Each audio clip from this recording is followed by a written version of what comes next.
सबसे पहले ये बताएं कि जो रात को फवाद चौधरी साहब की गिरफ्तारी हुई है उस हवाले से क्या कहेंगे। इनाम भाई, दो दो चीज़ें हैं इसमें। एक तो हुकूमत के पहले के हालात और एक पंजाब हुकूमत के बाद के हालात। पंजाब हुकूमत जब पीटीआई के पास थी, पूरा गेम जो था वो पीटीआई के पास था। जैसे ही पंजाब हुकूमत गई, ताकत के लिहाज से, मैं सियासत के लिहाज से नहीं कह रहा, ताकत के लिहाज से जो रियासती ताकत या रियासती मशीनरी के इस्तेमाल होता है वो पीटीआई की तरफ बिल्कुल जो है ना मोड़ दिया गया। 2 दिन हुए सिर्फ निगरान वज़ीर आला बने उन्हें, सिर्फ 2 दिन। और जरदारी साहब कहते हैं मेरा बच्चा है, तो बच्चे ने काम दिखाना शुरू कर दिया है।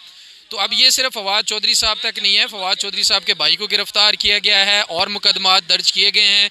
असद उमर साहब और फवाद चौधरी और एक और साहब हैं, मैं उनका नाम शायद भूल रहा हूँ, उनको इलेक्शन कमीशन के सामने पेश होने की जो है वो अल्टीमेटम दिया गया है कि अगर वो पेश नहीं होते तो उनको भी इश्तारी करार दिया जाएगा। ये पहली गिरफ्तारी है, अभी इंतज़ार करें और गिरफ्तारियाँ होने वाली हैं।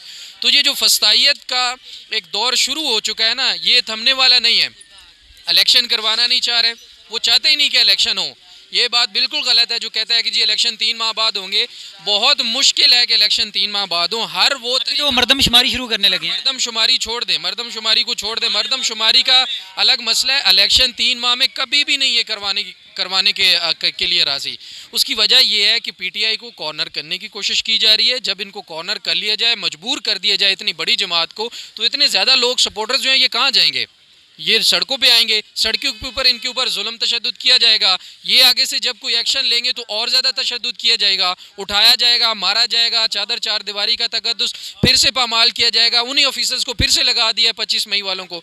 तो ये हालात जो है गड़बड़ की तरफ जाते हुए नज़र आ रहे हैं।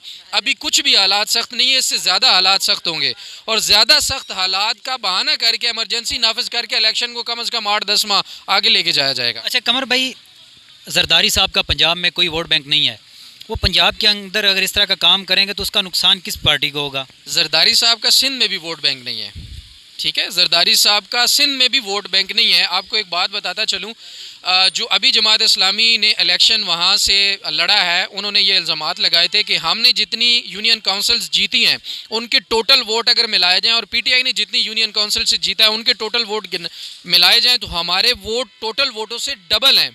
उन्होंने जहाँ वहाँ पे हल्का बंदियाँ की थी, जैसे आप पहले बात कर रहे थे, हल्का बंदियों में जानबूझ के जो छोटी यूनियन काउंसिल थी उनको वैसे ही रखा गया, बड़ी यूनियन काउंसिल को 2 बना दिया गया, एक यूनियन काउंसिल को, और जिसमें ज़्यादा तादाद में हुकूमत या कह सकते हैं कि पीपल्स पार्टी के वोट थे उनको अलग यूनियन काउंसिल बना दिया गया।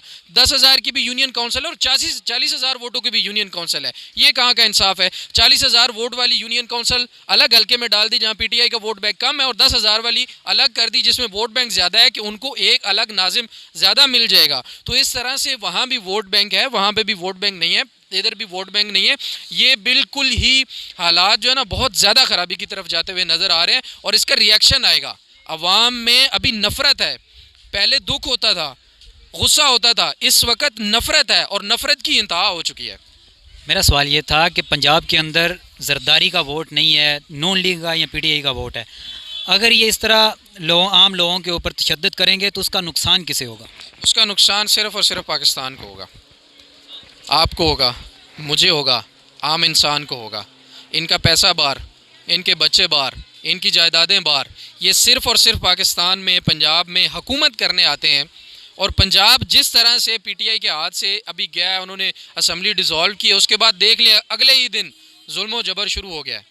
फ़ारूक हबीब साहब जो पीटीआई के रहनुमाया, खबरें आ रही हैं कि उनके ऊपर पुलिस ने असला वगैरह ताना है और फायर भी हुए हैं। पुलिस ने किए या नहीं मुझे नहीं पता, लेकिन फायर हुए हैं और असला ताना गया पुलिस की तरफ से। उनको सड़क के ऊपर काफ़ी तशद्दुद का निशाना बनाया। फवाद चौधरी के भाई को मार पीट के उठा कर लेकर गए हैं। ऐसे नहीं चलेगा अभी। अच्छा, पिछले दिनों जब खान साहब इधर थे बनी गाला में, उस वक्त एक रात कॉल आई थी कि खान साहब गिरफ़्तार हो सकते हैं। सारा इस्लामाबाद रावलपिंडी उठ के बनी गाला चला गया था। तो रात लाहौर की क्या रिपोर्ट है आपके पास? लाहौर की रिपोर्ट सर ऐसे है कि रात को जब उनको इतला मिली कि शायद खान साहब को गिरफ़्तार किया जा सकता है, तो उसके बाद जो क्लोज़ पीटीआई के ग्रुप्स हैं उनमें मैसेज सर्कुलेट वहाँ पर किया गया था जो हमारी इतलात हैं, और कोई 500 से 800 बंदा इकट्ठा करने की कोशिश की गई कि मुतवक्के गिरफ़्तारी को काउंटर करने के लिए यहाँ पर एहतजाज जारी होगा, रस्सा ब्लॉक होगा तो हम गिरफ़्तार खान साहब को करने नहीं देंगे। लेकिन जैसे ही वो बात बाहर निकली तो हज़ारों की तादाद में वहाँ पर कारकुन पहुँच गए, हज़ारों की तादाद में, इतनी बड़ी तादाद वहाँ पर मौजूद थी कि गिरफ्तारी का जो प्लान था वो नाकाम हुआ, उसको ख़त्म करना पड़ा। और फवाद चौधरी साहब जब घर गए तो उनको घर से उठा लिया।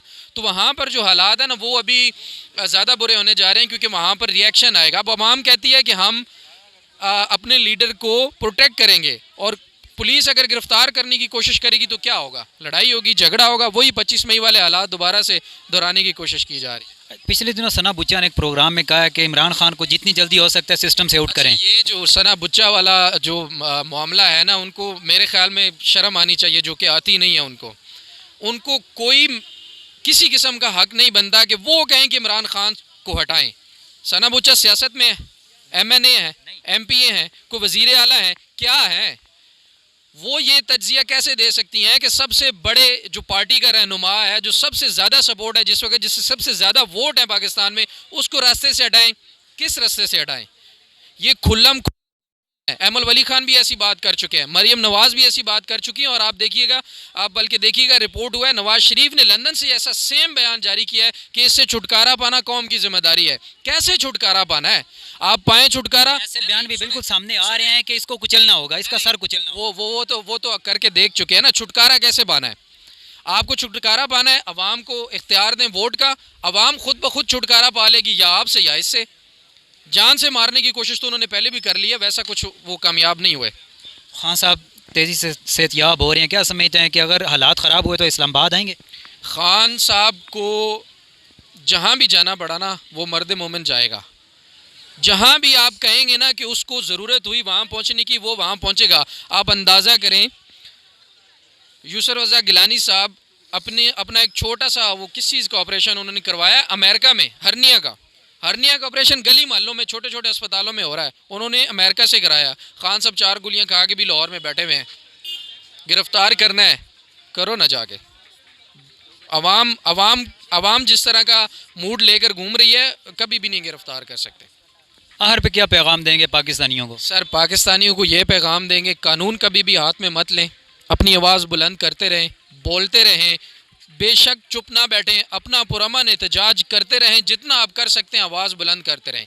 एक न एक दिन इनकी हार होगी, और इनके आखिरी झटके हैं, ये मैं भी आपको बता दूं।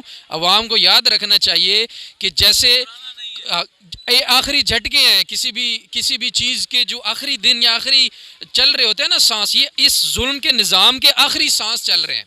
तो जैसे ही अवाम इसके ऊपर काबू पा लेगी, ये जुल्म का अंधेरा मिट जाएगा। इंशाल्लाह जी, ये जुल्म का अंधेरा मिट जाएगा और ये पाकिस्तानी अवाम ही मिटाएगी।